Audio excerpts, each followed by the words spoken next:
આવા દેવો મારા દેવો આપણો આપણો દેવો મારા જો પૈસા હી નહીં હાથો પર પણ તમારું નામ દઉં કોચીને હાલો મને તું મને હાચો આલે પેલા હાચો હાલો મારા પાસે ચોહી પેલું આવે આવે એટલે તમારું નામ પાડ તમારે હાલવાના બીજા કોઈ વધારે લેવા નહીં ના હાચો હાલવાના હાચો જ છી એવો એમાં હોવ સાહેબ મેં હોવ જાય હોવ મેં હાલો સારું કરીશું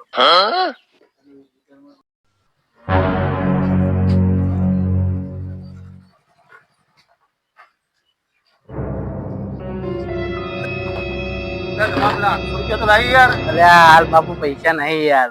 મારા ને જો મારા તો પૈસે મતલબ હું જ વિપુલભાઈ જોડે લેવા આવ્યો 500 રૂપિયા વિપુલભાઈ જોડે હોય ચોહી પૈસા તમે વિપુલભાઈ જાણ જો તા વિપુલભાઈ 500 હાલો ને તમને 5 દાડા પછી પહા હાલી છું 500 નહીં મારા ભાઈ જો જે પડે 700 પડે હાલતો